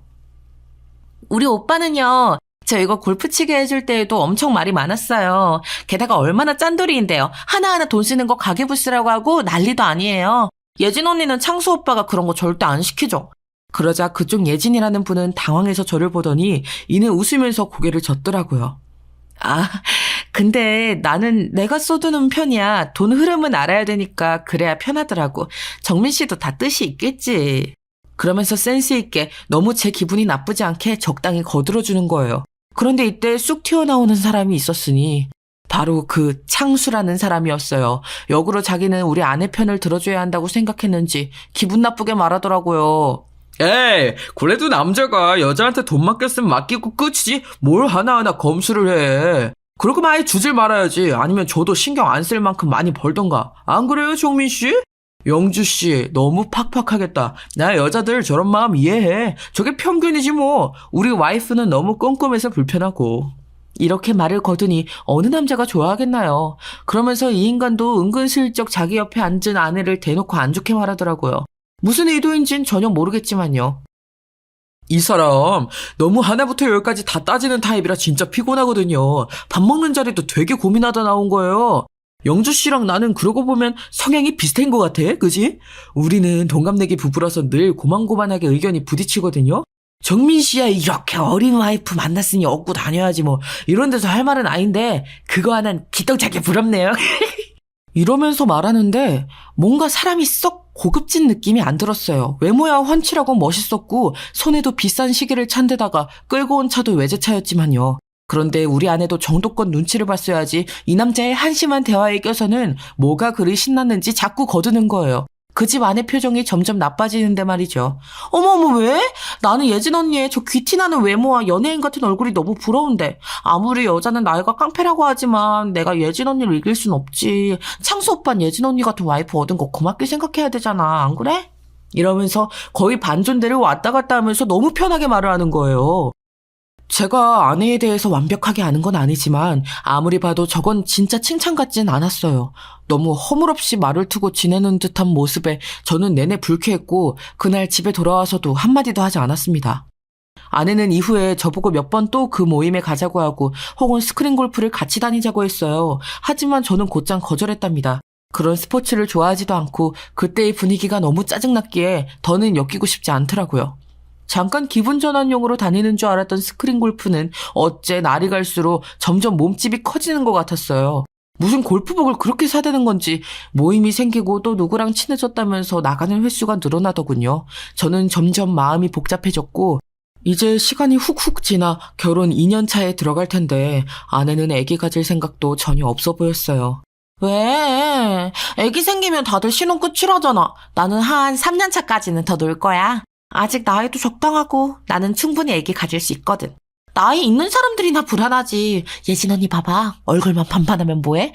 몸속은 아주 팍팍 늙었을 텐데? 창수 오빠만 안 됐지 뭐. 그러면서 아내의 온 관심은 스크린 골프의 50% 그리고 그 집 부부의 50% 맞춰져 있는 것 같더라고요. 저랑 집에서 밥을 먹거나 거실에서 TV를 보거나 뭘 할 때에도 온종일 골프 얘기에 그 집 부부가 해외를 갔네, 명품 뭐를 샀네, 그런 얘기밖에 없었어요. 그런 와중에 제가 파악한 부분은 아내가 생활비를 여전히 구분 없이 쓰고 있다는 것이었어요. 식비랑 외식비, 경조사비나 생필품비 같은 명목으로 쓸 돈만 200만 원 정도로 매달 줬었거든요. 그런데 어째 매번 냉장고는 텅텅 비어있고 집에 쇼핑백만 가득 들어 차는 거예요. 집안은 주말에 제가 같이 청소를 하지 않으면 발에 먼지가 차일 지경이었고요. 이 부분으로 우리는 또 다툼이 오가게 되었고 화가 난 저는 스크린 골프를 그만두라고 했어요. 그런데 아내는 짜증을 내면서 절대 그럴 수 없다는 거예요. 뭐야? 그럼 이제서 살림이라도 좀 신경 써. 난 영주 너한테 할 만큼 맞췄어. 대체 이게 뭐야? 돈을 월 200씩 주고 있는데도 집은 돼지우리에 냉장고에 먹을 게 하나도 없어. 우리 얼마 안 있으면 결혼 2년 차라고 이게 말이 돼? 그러면서도 왜 이런 일이 반복이 되는 건지 아내는 살림이나 경제 쪽 개념이 심각하게 없는 것 같더라고요. 너무 지쳐있던 중에 우리 둘은 대화가 또 끊기게 되었어요. 저도 점점 피로감을 느끼고 왠지 나 혼자만 노력하는 상황이 된 것 같아서 아무것도 하기 싫더군요. 그랬더니 아내가 얼마가는 눈치를 보는 것 같더라고요. 이후로 도시락을 싸서 한강 앞쪽에 소풍을 가자는 거예요. 웬일로 자기 손으로 저런 걸 하겠다고 하나 싶어서 저는 못 이기는 척 알겠다 했고 아내는 정말 간만에 손수 요리란 걸 했어요. 유부초밥을 싸고 과일을 잘라가지고 담아서 같이 한강 쪽으로 이동을 했는데 거기서 저는 당황스러운 풍경을 만나게 되었답니다. 저보고는 그냥 둘이 나가는 것처럼 얘기해놓고 막상 그 자리에는 그 창수인가 뭔가 하는 모시기 부부가 있는 거예요. 돗자리까지 다 펴놓고 테이블도 깔아두고 옆에 텐트까지 있더라고요. 저는 얼굴이 벌개져서 기분이 안 좋았지만 아내가 속닥거리더라고요. 원래 부부들끼리도 교류도 하고 그래야 배우는 것도 있고 우리도 참고할 게 생기는 거야. 재밌게 잘 놀다 가자. 어? 이렇게 말을 하는데 이 앞서 제가 했던 얘기들을 보면 아시겠지만 제가 이런 걸 반기겠나요? 어디까지나 너무나 아내 위주의 만남이고 즉흥적인 행동이라 내내 불편했어요. 게다가 중간에 도시락을 깔아두고 치킨과 이것저것 테이블에 올려서 같이 먹는데요. 제 눈앞에서 아내가 그 창수란 인간한테 반찬도 놔주고 그 집 아내도 안 하고 있는 일을 쓸데없이 하는 거예요. 딱 봐도 그 아내 예진이라는 분의 표정은 꽤나 굳어 있었어요. 그걸 보고 있는 저도 기분이 나쁜데 예진 씨라는 분은 얼마나 기분이 나쁠까 싶더라고요. 아내가 엄청 콧소리를 내면서 캔도 따주고 과일도 놔주는데 눈치가 없어도 적당히 없어야지 슬슬 짜증이 났어요. 가려고 말하려는 판국에 갑자기 그 예진 씨가 자기 남편 창수를 부르더니 저쪽 텐트 너머로 사라지더군요. 딱 봐도 이 모임은 망했다 싶었어요. 캔 정리하면서 슬쩍 보니 둘이 싸우고 있는 듯하여 우리도 서둘러 정리하고 대충 나왔네요. 그렇게 돌아오는 차 안에서 아내는 이런 분위기가 자기 때문인지도 모르고 한심한 소리를 하더군요.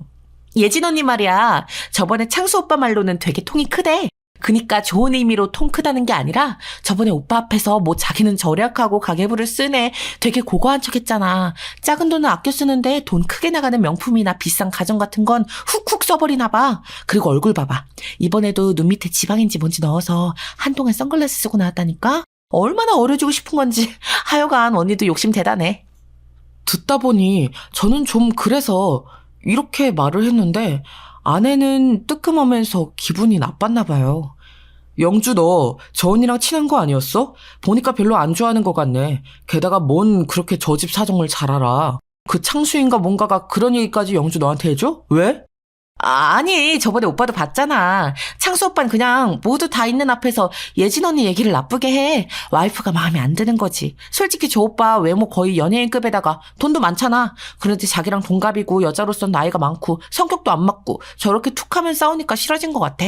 저 언니도 좀 그래. 부자인 남편 만났으면 감사한 줄 알아야지. 맨날 모임 나와서 표정도 안 좋고 아까도 나한테 계속 퉁퉁거리더라. 내가 자기 남편 것까지 챙겨줘서 저 언니는 싫은 거야. 여기서는 저도 좀 할 말이 생겨 뭐라고 했어요. 근데 그건 영주 네가 잘못한 거야. 옆에 아내가 뻔히 있는데 왜 네가 앞에서 먹을 걸 같이 챙겨주고 캔을 따줘. 내 눈에도 보기 좀 그랬어. 그러니 아내도 빽 하면서 따지지 뭐예요. 우리 싸움으로 번지게 되었더군요. 뭐야? 내가 뭐 딴 생각 있어서 그랬겠어? 다 같이 모였으니까 좋은 게 좋은 거라고 그런 거지. 앞만 봐도 저 언니는 나 견제하는 게 분명해. 내가 자기보다 나이도 훨씬 어리고 좋고 피부도 좋고 하니까 같이 있으면 짜증나나 봐.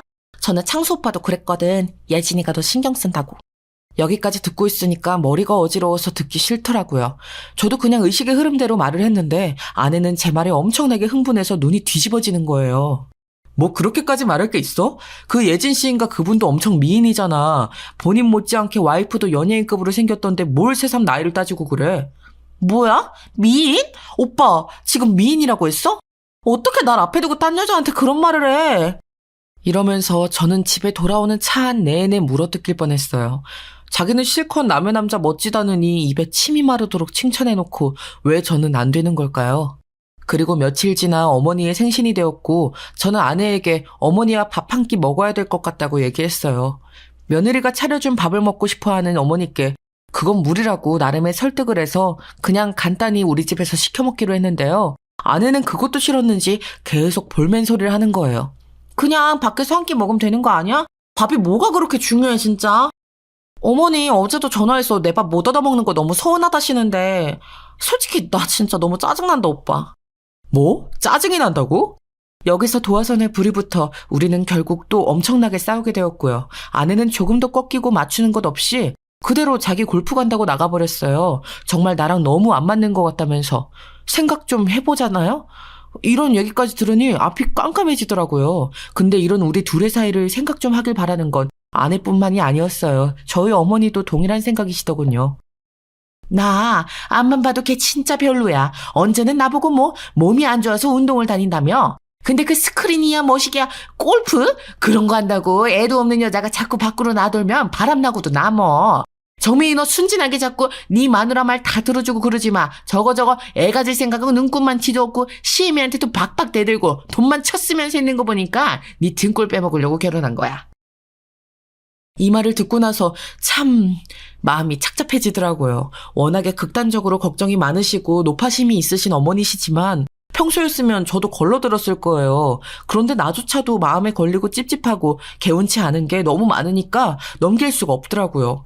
아내는 저보고 생각 좀 하고 시간을 갖자고 하더니 안 그래도 잘 안 하던 집안일을 거의 손 놓아버리다시피 하더라고요. 제가 퇴근했을 때 집에 없고 나가버렸고 저녁 시간 맞춰서 나갔는지 안방에서는 향수 냄새가 진동을 했어요. 그리고 밤중에 집에 들어오는 소리가 부스럭거리면서 나고 이쯤에서부터 우리는 각방을 쓰게 되었거든요. 아내는 안방을 차지하고 있었고 저는 이불을 끌고 나와 밖에서 잤었어요. 이런 상황이 계속되자 지쳐버린 저는 너무 착잡해서 회사 동료에게 상담을 했답니다. 물론 제 일이 아닌 척, 남 얘기인 척 말이에요. 이 친구는 이혼한 지 얼마 안 됐고 꽤 결혼에 대해서 비판적이긴 했어요. 그런데 말을 듣고 나니 저도 좀 불안해지는 거예요. 좀 말이 심하게 들릴 수도 있지만 내가 볼 땐 안 좋은 쪽으로 이거 아니면 저거야. 네 지인이라는 그 집 부부 말이야. 그 아내란 사람 본인 남편 카드도 생활비도 치사해서 안 받겠다고 그랬다며? 그러면서 맨날 나가서 돈은 펑펑 쓴다? 돈벌이 안 하는 여자가 말이야? 그럼 100%지 뭐. 아가씨인 척하면서 술집에서 일을 하고 그렇게 돈을 벌고 있거나 아니면 물주 잡아서 연애질하고 있던가 둘 중 하나야. 가정 있는 여자가 밤마다 나가서 새벽같이 들어오고 돈 나올 구멍이 없어 보이는데 그렇게 돈 쓰고 다니고 쇼핑질하면 뻔한 거 아니야? 내가 볼 때 슬프지만 후자 쪽이 맞을 것 같다. 아마 남자가 이미 있을 것 같은데? 확실히 이 말의 파장은 무척이나 컸던 게 저는 생전 안 하던 염탐을 하게 되었지 뭐예요. 아무리 싸워도 집에는 붙어있던 아내였는데 지친다면서 저랑 마주치는 동선은 아예 피해버리고 있으니까요. 전화해도 안 받고 카톡도 다 무시하고 그렇게 저랑 안 마주치게만 다니는 거예요. 그래서 생전 관심도 없었던 아내의 SNS를 들여다보게 되었어요. 아내 역시 제가 그걸 안 볼 거라고 생각했는지 요 근래의 화려한 활동들이 거기 안에 다 들어가 있더라고요. 무슨 카페며 지방이며 어디로 그렇게 신나게 돌아다니고 있었고요. 밤에도 무슨 교회로 나가서 경치를 보러 다니고 있더군요. 말로는 친구들이랑 있다고 적어놨던데 잘 모르겠어요. 그러면서 여전히 그 스크린 골프는 하고 있는지 단체 사진도 찍어서 올려뒀던데 부부 동반으로 만난 그 창순한 남자와 몇몇의 남자들 이름 모를 여자들이 있더군요. 그 집 안에 사진이 같이 나오기도 하고 없기도 하고 그러다가 실제 골프장에 갔던 사진들까지 있는 걸 보니 아주 그쪽에서 모임을 확장한 게 느껴졌어요. 헌데 좀 쎄했던 게 아내가 남편인 저에게 받은 거라면서 선물 사진을 올린 게 있더라고요. 명품백, 쇼핑백과 꽃이었는데 제가 이런 걸 출근해 줄 일이 뭐가 있었겠어요. 어머니 생신 갖고 엄청 싸우고 생각할 시간을 갖자며 차단당했는데요. 여기서부터 너무 미심쩍고 별로인데 그 와중에 계속 그 스크린 골프 사람들이랑 단체로 다닌 사진들이 있더라고요. 대놓고 창수 오빠네 어쩌고 적어놓고 그중 가장 껄떡지근했던 게시물은 바로 이거였어요. 웬 검은 사진 하나만 띄워두고 되게 의미심장하게 적어놨더라고요. 의심 많은 건 여자나 남자나 딱 질색이다.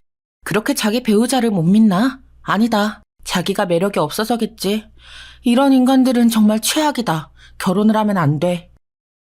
그러면서 누군가 댓글을 달아선 무슨 일이라고 하니 아내는 별일 아니라고만 달아놨더라고요. 여기까지 보고 난 저는 정말 한숨이 푹푹 꺼지도록 나오더군요. 아내랑 거의 집만 한 곳을 사용할 뿐 별거나 마찬가지인 상황을 일방적으로 당했고 저 없는 곳에서 아내는 의문스러운 행보를 하고 있으니까요. 그런데 딱 하루 지났을 거예요, 아마. 하루 지난 그날 저녁 절대로 저랑 왕래가 없을 만한 사람에게 연락이 온 거였어요. 바로 아내의 스크린 골프 모임에서 만난 그 창수 부부, 그의 아내인 예진 씨였어요. 다 같이 단톡방으로 짧게 얘기했던 적이 있어서 제 연락처가 있었더군요. 안녕하세요, 정민 씨. 저기 잠깐 드리고 싶은 얘기가 있어요. 시간 좀 내주실 수 있나요? 이렇게 말을 하고 1시간 만에 우리 집 앞으로 달려온 예진 씨는 기다리는 동안 초조했던 저에게 최악의 소식을 알려주었어요. 저기요, 저희 남편 창수 씨요. 이 사람 영주랑 바람 피우는 것 같아요. 모르셨죠? 저는 요 얼마간의 일로 혹시나 하는 의심을 하곤 있었지만 그쪽으로 완전히 생각이 흘러가진 않았었어요. 그러니 저에겐 너무나 듣기 싫고 갑작스러운 내용이었죠. 아니, 그게 무슨 생각으로 그런 말씀을 하시는 건가요? 증거라도 있으신 거예요? 이때 한숨을 푹 쉬면서 생기 없어 보이는 표정이던 예진 씨의 말은 정말 기가 막혔어요. 정민 씨는 어떠신지 모르겠지만 저는 간간히 남편 핸드폰을 봤는데요.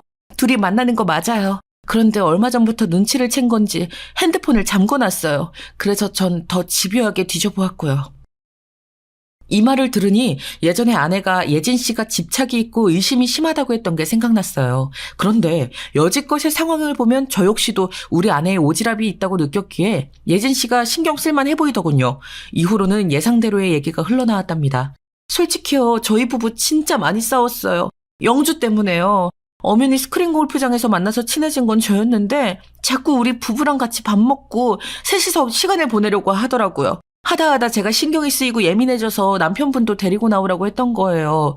얘도 제가 견제하는 걸 느꼈는지 그 뒤로 정민 씨를 데리고 나왔더군요. 제가 기가 막혔던 건 지 남편이 옆에 있는데도 남의 남편한테 대놓고 끼를 부렸다는 거예요. 저도 알만한 그림이 머릿속에 그려지면서 무척 복잡한 기분이 되었어요. 근데 그 집은 우리보다 훨씬 더 큰일이 났더군요. 이혼하재요, 이 사람. 너무 웃기지 않아요? 대뜸 저보고 이혼하자고 하더라고요. 영주가 끼부리는 거 다 받아주고 앞에서 둘이서 너무 쿵짝이 맞길래 제가 뭐라고 했더니 저를 쳐내려고 하는 거 있죠.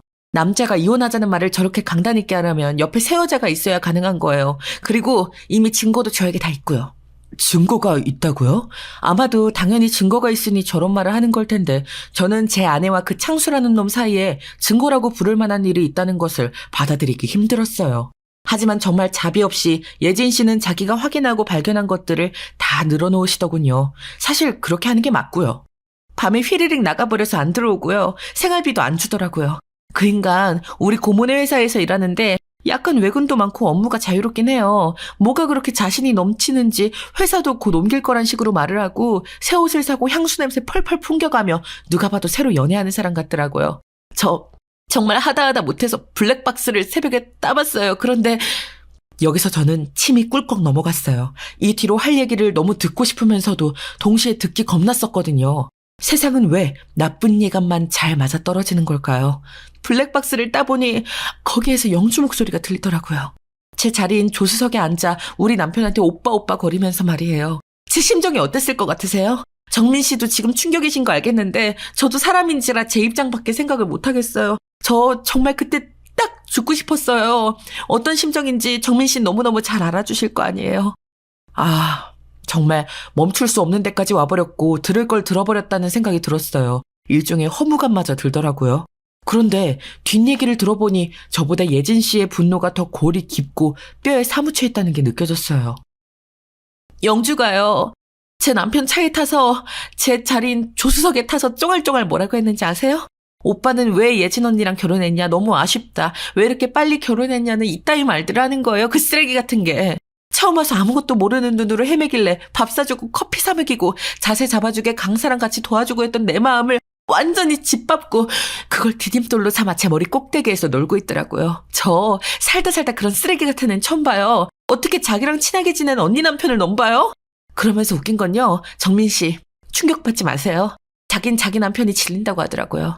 곧장 바로 창수 오빠 사랑해. 오빠랑 결혼해야겠어. 이러면서 말이죠. 전 대체 요 근래 저한테 무슨 일이 생기고 있는 건지 왜 이렇게 연달아 두드려 맞아야 하는 건지 납득이 안 갔어요. 왜 그래야 되는 걸까요? 그냥 결혼이라는 걸 해버린 자체가 큰 죄였던 걸까요? 진짜 너무 기가 막히고 온몸에서 벌레가 기어가는 듯 간지럽고 정신이 사납더라고요. 그리고 어지간히 저한테 열등감 있더라고요. 주제. 진짜 별 미친 걸 다 봤어요. 제 남편한테 예진 언니 가방 탐난다고 똑같은 거 사달라. 아니 더 최신으로 사달라고 졸라댔더라고요. 그걸 또 제 남편이란 인간은 그걸 꾸역꾸역 사주고 앉았고요. 제가 본 것도 아니고 제 친구들이 백화점에서 영주 그년이랑 제 남편을 봤대요. 저 창피해서 어떻게 살아요 이제? 친구들도 알 정도면 둘이 얼마나 활개를 치고 방정을 떨며 대낮에 돌아다닌 거냐고요. 여기까지 들은 저는 얼핏 정신을 차려보니 눈가가 다 얼얼하더라고요. 눈물이 스르륵 고인 것 같았어요. 사람이 감당할 수 없을 정도로 열이 나고 화가 오르면 이렇게 용암같이 얼굴에 있는 구멍으로 빠져나가나 싶더군요.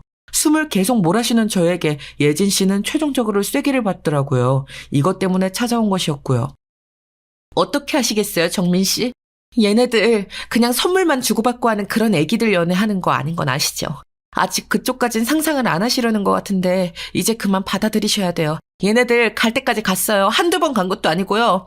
요 몇 달 사이 만나기만 하면 모텔, 호텔을 들락거렸더라고요. 그리고 이 주소, 이거 정민 씨 댁 주소 아닌가요? 그런 것 같던데. 예진 씨가 저에게 보여준 핸드폰 속 화면 사진은 포털 사이트의 이동 경로를 담아낸 이미지였어요. 그런데 거기에 우리 집 주소가 찍혀 있더라고요. 이거 이동한 내역 보니까 일반 가정집인데 저 둘이 그렇게 죽고 못 살고 호텔이면 모텔을 다니면서 왜 이런 데 갔나 했어요. 생각해보니 전에 영주가 자기네 집 땡땡동네에 산다고 했었거든요. 그때 아마 집에 없으셨겠죠? 어디 가셨었나요? 그 말을 듣고 어지러운 머릿속을 되감아 보니 제가 지방 출장 간다고 3일 정도 비웠을 때였어요. 외롭게 캐리어를 싼 다음 그래도 아내에게 출장 다녀온다고 카톡을 남겼지만 읽고 대답도 안 해줬었거든요. 제가 집을 비운 사이에 아내는 그 창술한 자식을 집에 끌어들였나 봅니다. 저는 엉망진창인 집을 저 역시도 의욕이 안 나 잘 돌아보지 않았고 원체 거실 소파에서 잔 게 좀 됐으니까 안방 쪽 사정은 뭔 일이 있는지도 몰랐죠. 완전히 아내의 영역이었으니까요.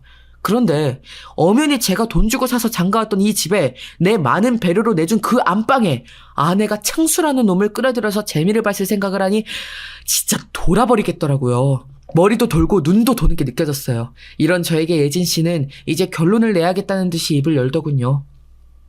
불행 중 다행이라고 해야 할까? 저에게 증거라는 건 충분히 있어요. 보아하니 정민 씨는 딱히 그런 게 없으신 것 같은데 우리 둘 다 피해자이긴 하니 필요하시다면 자료 드릴 수 있어요. 언제건 말씀하시고요. 그리고 제가 할 이야기는 저는 제가 이것들의 쓰레기 짓을 안다는 것을 더 오래 참아줄 생각이 없거든요. 정민 씨는 어떻게 하실래요? 전 답이 안 나와서 그냥 멍하니 있는 중에 여기서 예진 씨가 제대로 펀치를 날렸어요. 솔직히 좀 외람된 말씀이지만 저도 이제 안 살고 찢어질 예정이라 할 얘기 그냥 할게요. 이게 다 영주 덕이겠지만 영주가 저를 사람 취급도 안 하고 제 꼭대기에서 놀려고 하듯 창수 그 자식도 마찬가지예요. 정민 씨를 아주 우습게 보더군요. 영주가 절절한 사랑 고백을 하고 있으니 아주 사기가 충천했나 봐요. 불빵 내용을 들어보면 그 안에서 영주한테 장단 맞춰주면서 정민 씨한테 능력 없는 새끼네 뭐네 집 한 채 갖고 우리 애기를 이렇게 부려먹네 꼭 돈도 없는 새끼들이 혀가 기네 이런 식으로 말을 하더라고요. 말 안 하고 넘어갈 수 있는 얘기긴 하지만 그래도 알고 판단을 하시는 게 좋을 것 같아요. 얘네들을 뒤엎을지 덮고 사실지 그건 전부 정민 씨 선택이에요. 저는 뒤엎을 예정이고요. 거기까지 듣고 나서 저라고 뭐 별 수 있었을까요? 더 돌만한 포인트가 있나 했는데 아주 더 돌다 못해 손목을 꺾어버리는 기막힌 내용이었잖아요. 지주제에 저를 마구 상스럽게 언급하면서 내 아내와 뒹굴었다니 이쯤 되면 다 없는 건 물론이고 곱게 없지는 못하겠더라고요. 결국 대기하고 있다가 저와 예진 씨는 한 번에 같이 움직여 현장을 덮쳤어요. 이렇게까지 하기에 고민이 참 많이 되었는데 얼마나 쓰린 속을 부여잡으며 며칠간 알았는지 모르겠네요. 아내한테는 일단 꾹 참고 속에서 올라오는 욕과 분노를 참으며 시뻘개진 눈으로 톡을 보내놨었어요. 나 3일간 대전 내려가. 둘러보느라 늦게 올라갈 것 같아. 그렇게 알고 있어. 이렇게 짧게 보내놓은 뒤 근처 조그만 모텔에 있으면서 중간에 예진 씨와 연락을 주고받았어요. 예진 씨 말로는 지 남편도 나가버린 뒤 연락이 안 되고 온라인으로 추적해보니 저희 집 주소에 또 멈춰있다더군요. 저는 예정보다 하루 일찍 출장해서 돌아온 척 예진 씨와 주차장에서 만나 둘이 엘리베이터를 타고 올라갔어요. 비밀번호를 누를 때까지만 해도 숨이 넘어갈 지경이었는데 문을 열고 나니 이 인간들은 거실에 있지는 않고 안방에 들어가 있는 것 같더군요. 현관에 남자놈 신발이 아무렇게나 벗겨져 내팽개쳐져 있었어요. 아마 예진 씨는 그걸 보자마자 자기 남편 신발인지 알아채서 그런지 숨을 크게 들이쉬며 눈을 질끈 감더라고요. 그간 현장을 직접 본 적은 없었을 텐데 이제부터 정말 먹 같은 꼴을 눈에 담아야 하니 겁이 났었던 것 같아요. 외려 제가 좀 더 담대해진 것 같더군요. 얘기를 건너들을 때는 머릿속으로 온갖 상상이 되어 죽을 맛이었는데 현실과 맞닿으니 멋모를 힘이 솟아올랐어요. 이것들 진짜 적당히 봐주진 않겠다는 생각이 들었답니다. 어깨를 바들바들 떨어대는 예진 씨에게 진정하려고 하면서 거실 쪽을 보니 이미 테이블 위에는 맥주가 굴러다니고 있고 술 냄새가 진동하더라고요. 먹다 남은 시뻘건 닭발이 아무렇게나 놓여져 있었고 저는 그 역한 냄새를 따라 안방으로 들어갔어요. 그리고 나서 여기에 다 쏟아내긴 좀 그렇지만 그냥 정말 불구덩이 같은 못 볼 꼴이 눈앞에서 펼쳐지고 있더라고요. 안방 문이 열려 있었음에도 이것들은 둘 다 취해서 그런지 인기척도 못 느끼고 있지 뭐예요. 저는 심호흡을 크게 한 다음 입으로 소리를 내뱉었어요. 처음엔 작게, 나중엔 아주 크게요. 창수야, 김창수! 그러자 제 말에 저를 돌아본 그 자식, 창수놈과 동시에 어설픈 눈으로 절 응시하던 아내까지 둘 다 기겁해서 눈이 찢어질 듯 커지더군요. 나와 동시에 내 뒤에 서 있는 예진 씨까지 그 얼빵한 인간들 시야에 들어왔던 거예요. 입을 벌리고 있지만 소리를 차마 못 뱉는 걸 보니 정말 조금도 상상을 못했던 장면인가 봐요. 저는 그대로 쭉 이어서 말을 했어요. 정민이 새끼 왔다 창수야. 너 어지간히 날 하찮게 불러대더라. 난 너처럼 천박하진 않아서 새끼 안 하고 이름 곱게 불러줄게. 서로 와이프도 각자 재미 본 마당에 사이좋게 지내야지 안 그래? 그러자 창수놈이 인상을 쓰면서 옷을 허겁지겁 걸치더니 저와 제 뒤에 서 있는 지 와이프 예진 씨를 노려보더군요. 그러면서 뭐라 꿍얼꿍얼거리면서 제 쪽으로 오더니 혀는 꼬부라져서 뭐 하는 거냐고 하는데 그때 저는 순간적으로 다시 제가 떠올려봐도 실감이 안 될 일을 질러버렸어요.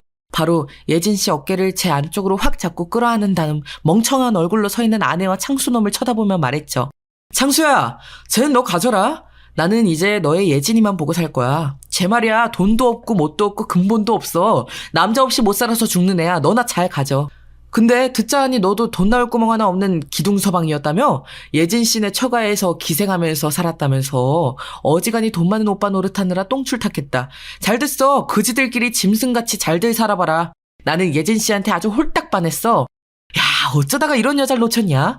나도 사실 첫눈에 반했는데 참고 있었어. 근데 네가 알아서 떨어져 나가고 저 거지 같은 여자를 물었네. 고맙다 창수야. 제 말에 예진 씨 역시 미간이 확 줄어들면서 눈이 엄청 커지길래 제가 순간적으로 인상을 쓰면서 가만히 있으라고 했어요. 얼마 전 이혼을 했던 제 동료의 조언에서 조금 힌트를 얻었던 게 있었거든요. 세상에 웃긴 게 뭔지 아냐? 첩이 첩골 못 본다는 말 있잖아. 그거 남자 여자 다 똑같이 적용되더라.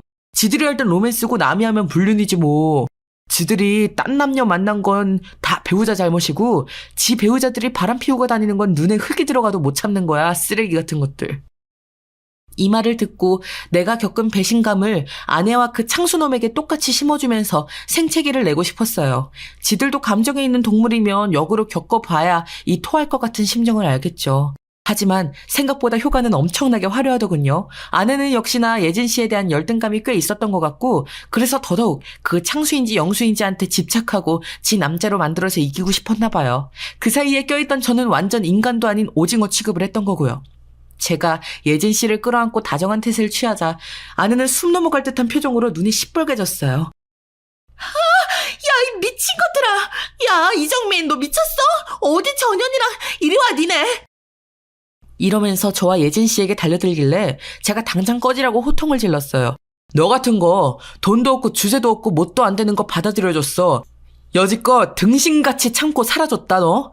근데 겁도 없이 이딴 짓을 저질러? 내 집에서? 네 꼴을 봐. 너 수치스럽지 않냐? 그걸로 밖에 내쫓기면 너 어떡할래? 난 이제 너 버릴 거야. 네 덕분에 예진 씨 만나서 새 인생 살 거야. 네 얼굴 보기만 해도 토할 것 같으니까 꺼져. 주제도 안 되는 게 몸만 쳐왔으니 몸만 쳐나가. 옷 제대로 갖춰 입고 나가고 싶으면 3초 안에 당장 튀어나가라. 경찰 부르기 전에. 그러자 아내는 박박 악을 쓰며 울어대고 저보고 불륜남이라고 소리를 질러댔는데 제가 곧장 휴대폰을 들었어요. 신고하기 전에 당장 꺼져 내 집에서. 창수야 너도 당장 꺼져. 그걸로 이 대낮에 밖에 돌아다니기 싫으면 몸 좀 가리라고. 누가 신문지라도 주겠냐 니네한테? 그러자 창수놈은 숙취가 와서 죽겠는지 괴로운 얼굴하고는 옷을 허겁지겁 주워 입더니 니들 불륜이다 어쩌고 헛소리를 하는 거예요. 너 니네 가만 안 둬. 나 니네 고소할 거야. 신고할 거야. 해봐. 니네가 무슨 증거가 있냐? 뭐 녹음이라도 했어? 그꼴로 우리는 증거를 이따만큼 갖고 있어. 우리가 증거 미리 내버리면 끝이야. 꺼지고 이혼이나 빨리 해줘라. 둘이 제발 잘 먹고 잘 살아. 이래하여 둘은 제 시야에서 사라졌고요. 예진 씨는 충격이 꽤 컸는지 한참을 손을 달달 떨더군요. 저에게 자신있게 외도 내용을 전달할 때와 달리 직접 눈으로 보고 확인하게 된 쇼크가 감당이 안 됐나 봐요. 이래저래 마무리 짓기 위해 어쩔 수 없었다고 본의 아니게 거짓말과 쇼를 했다며 저도 양해를 구했네요. 이제 그 후의 얘기를 해보자면요. 그 뒤로 꼿꼿하게 이혼을 요구하는 저에게 아내는 끝까지 악을 쓰더라고요. 뭘 그렇게 막판에 이혼당하기가 싫은 건지 아니면 창수놈이 겉만 번지르르 하고 개털인 걸 알아서 그러는 건지 지가 지독하게 열등감 갔던 예진 언니랑 제가 놀아난 게 분한 건지 아무튼 정신이 이상해 보일 지경이었어요. 그걸 제가 처절하게 내쳤더니 급기야는 그렇게 뒷방노인네 취급하던 우리 어머니께 찾아가 울며 불며 용서를 빌었다는 거예요. 얼마 뜯길 위자료도 없는 주제에 그 돈 몇천 줄 수도 없어서 저한테 사정을 하고 끝까지 추하게 굴더군요. 아무튼 이혼은 잘 되었고 저는 기존 제 집에서 그럭저럭 잘 살고 있어요. 그쪽 예진 씨도 이혼했다는 것만 서로 보고를 하고 그 뒤 근황은 거의 알질 못하네요. 아, 창수놈은 차 팔고 뭐 어쩌면서 위자료 주고 했다던데 거기도 황금알을 벤 거위를 놓친 셈이니 어지간히 아쉬웠나 봐요. 죽을 죄를 졌다면서 장모님께 찾아가고 했다는데 어쩜 이렇게 상간 년놈들은 뒤에서 하는 짓이 다 비슷할까요? 저는 돈 없다고 악을 써대는 아내를 윽박질러 위자료를 받아냈고 사실 그거 얼마 되지도 않지만 좀 다른 쪽으로 신경을 돌리면서 살아볼 예정이에요. 참 힘든 날들이었습니다. 그래도 좋은 날이 있을 거라고 생각하며 살아야죠. 여기까지 들어주셔서 감사합니다.